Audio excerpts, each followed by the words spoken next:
pada sidang tahunan MPR 2015 kepada Saudara Presiden Republik Indonesia Bapak Insinyur Jokowi dengan hormat kami persilahkan.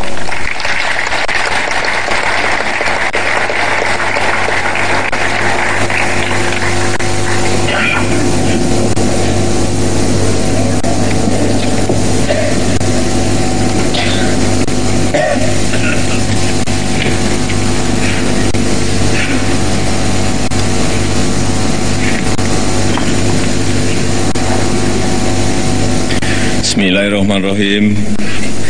Assalamualaikum warahmatullahi wabarakatuh. Waalaikumsalam warahmatullahi wabarakatuh. Selamat pagi, salam damai sejahtera untuk kita semuanya. Om Swastiastu, Namo Buddhaya. Yang saya hormati seluruh rakyat Indonesia, dari Sabang sampai Merauke, dari Miangas sampai Rote.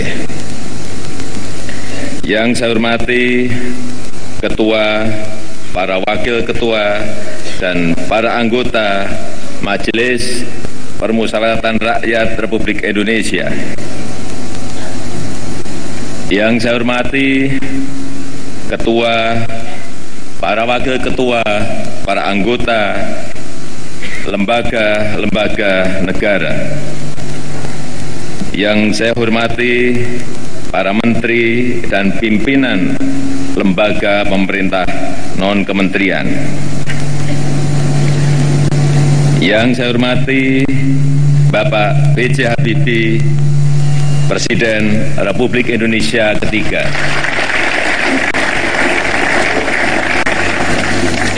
Yang saya hormati Ibu Hajah Megawati Soekarno Putri, Presiden Republik Indonesia kelima. Yang saya hormati Bapak Tri Sutrisno, Bapak Hamzahas,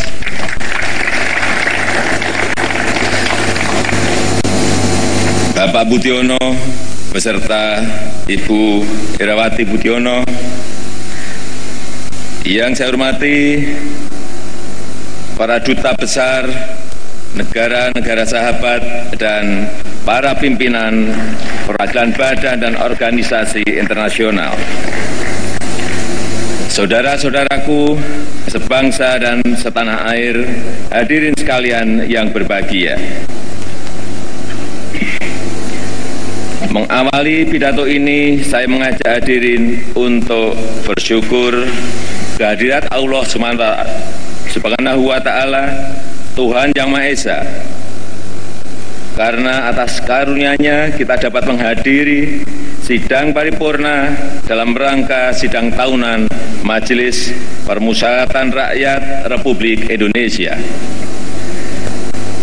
Terima kasih kepada Majelis Permusyawaratan Rakyat yang telah menyediakan forum ini, sehingga saya dalam kedudukan sebagai kepala negara dapat menyapa seluruh rakyat Indonesia.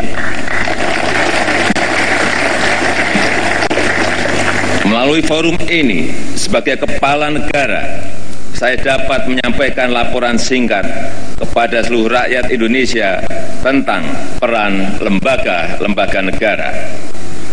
Selain itu, melalui forum ini terbuka ruang bagi saya untuk mengajak lembaga-lembaga negara membangun kekompakan demi memperkuat sistem pemerintahan presidensial. Saya sangat memahami bahwa setiap lembaga negara mempunyai peran sebagaimana diamanatkan oleh konstitusi.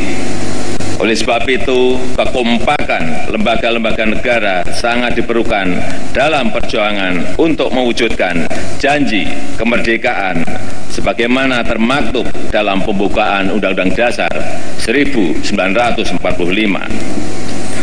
Saudara-saudara sebangsa dan setanah air, sebagai negara berdaulat, kita harus menyadari bahwa sejatinya saat ini kita sedang perang. Bukan perang fisik, seperti yang dilakukan oleh para pahlawan pejuang kemerdekaan. Tetapi perang untuk memenangi perdamaian, memenangi kesejahteraan, memenangi kehidupan rakyat yang bahagia.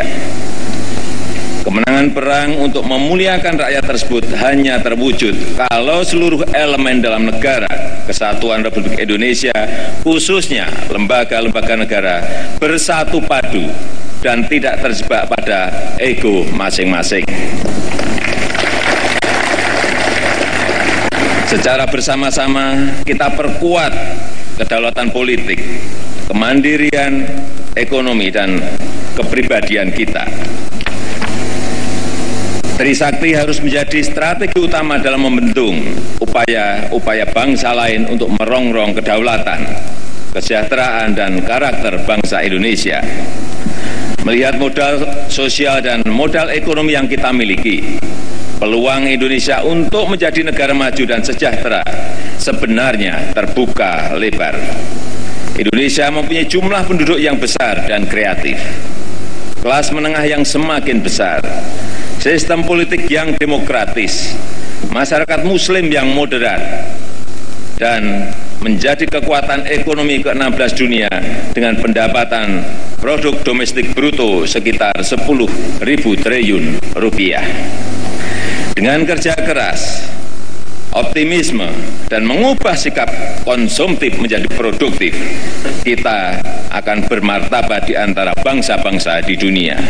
Percepatan untuk menjadi negara adil makmur tersebut tentu dengan dukungan seluruh rakyat Indonesia sangat ditentukan oleh kinerja dan kekompakan lembaga-lembaga negara. Kekompakan tersebut juga akan memperkuat sistem presidensial sehingga pemerintah menjadi stabil.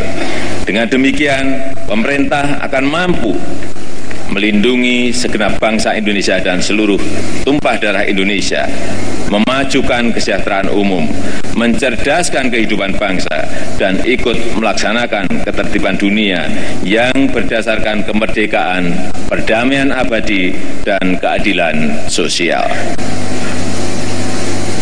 Saudara-saudara sebangsa dan setanah air, sejak Kabinet Kerja dibentuk, pemerintah secara bertahap menjalankan program pembangunan nasional seperti digariskan dalam Nawacita. Pemerintah melakukan transformasi fundamental ekonomi dan mengubah paradigma pembangunan dari yang bersifat konsumtif ke produktif.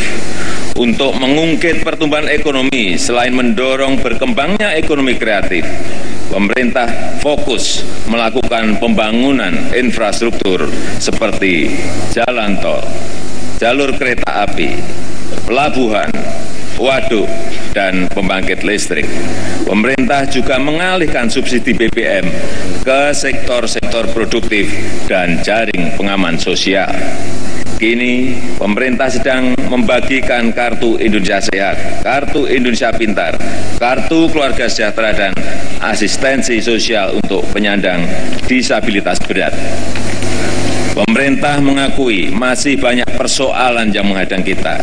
Sampai hari ini, ketidakstabilan harga pangan masih terjadi. Kesenjangan kaya dan miskin dan antar wilayah masih ada dan terbuka. Praktek korupsi masih berlangsung dan penegakan hukum belum sepenuhnya kokoh.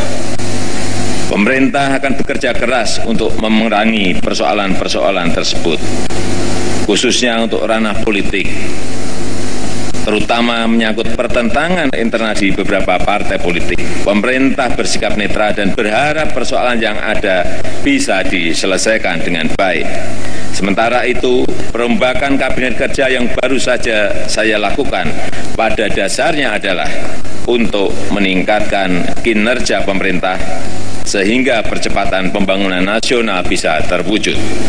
Perombakan Kabinet tersebut adalah salah satu jembatan terbaik untuk mewujudkan janji saya pada rakyat, yaitu meningkatkan kesejahteraan dan kualitas kehidupan mereka. Saudara-saudara sebangsa dan setanah air, perlu diketahui semua lembaga negara di tanah air selama ini terus bekerja. MPR telah membangun tradisi politik yang baik, menjelang pelantikan Presiden dan Wakil Presiden, pimpinan MPR melakukan silaturahim kepada tokoh-tokoh bangsa, menyampaikan undangan secara langsung kepada Presiden dan Wakil Presiden terpilih, juga kepada teman bertanding dalam Pilpres yang lalu. MPR juga sedang melakukan gerakan nasional untuk membangun karakter bangsa dengan manifesto Ini Baru Indonesia, dan terus melakukan sosialisasi Pancasila, Undang-Undang Dasar 1945, Bhinneka Tunggal Ika, dan NKRI. Selain itu, mengawali pelaksanaan wewenang yang diatur dalam Undang-Undang Dasar 1945, MPR periode 2014-2019 telah mengadakan sidang untuk melantik Presiden dan Wakil Presiden terpilih hasil Pilpres 2014. Di tengah keraguan masyarakat terhadap kesungguhan MPR untuk melantik Presiden dan Wakil Presiden terpilih, sementara itu DPR RI sebagai lembaga perwakilan rakyat sedang mentransformasi diri menjadi parlemen modern. Mekanisme checks and balances, fungsi legislasi, anggaran, dan pengawasan selama ini bekerja dengan baik. Pelaksanaan fungsi legislasi DPR dilakukan selaras dengan arah pembangunan hukum nasional dan berkorelasi positif dengan rencana kebijakan pembangunan politik hukum nasional. Pelaksanaan fungsi anggaran DPR dilakukan dengan senantiasa memperhatikan sistem ekonomi nasional, yaitu sistem ekonomi yang berdikari. Pelaksanaan fungsi pengawasan DPR diarahkan untuk mengawasi pelaksanaan undang-undang, keuangan negara, kebijakan pemerintah yang lebih efektif dan efisien. Saudara-saudara, DPD juga telah bekerja dengan baik untuk menjadi penyalur aspirasi dan kepentingan pembangunan daerah, sehingga postur APBN semakin berpihak kepada daerah. Aspirasi DPD untuk meningkatkan alokasi anggaran ke daerah memperoleh dukungan penuh dari pemerintah. Lahirnya beberapa undang-undang seperti Undang-Undang Nomor 32 Tahun 2014 tentang Kelautan dan Undang-Undang Nomor 13 Tahun 2012 tentang Keistimewaan Daerah Istimewa Yogyakarta merupakan inisiatif DPD Republik Indonesia. Demikian juga dengan rancangan undang-undang tentang wawasan Nusantara yang sekarang masuk Prolegnas 2015. Selain itu, DPD juga aktif dalam mendorong kerja sama bilateral maupun multilateral. Saudara-saudara sebangsa dan setanah air, dalam hal pemeriksaan keuangan, BPK selama ini telah mendorong pemerintah pusat, pemerintah daerah untuk meningkatkan kualitas dan akuntabilitas keuangan negara. Sebagai lembaga negara, BPK selama ini cermat dan selalu memastikan pengelolaan keuangan negara dipergunakan untuk sebesar-besarnya kemakmuran rakyat. Setahun terakhir, BPK semakin meningkatkan prioritas pemeriksaannya pada program-program yang berkaitan dengan peningkatan kesejahteraan rakyat, khususnya untuk menilai aspek ekonomi, efisiensi, efektivitas, serta kepatuhan terhadap perundang-undangan. Demikian pula halnya dengan penegakan hukum. Memasuki tahun 2015, Mahkamah Agung telah meningkatkan pelaksanaan 4 misinya, yaitu menjaga kemandirian badan peradilan,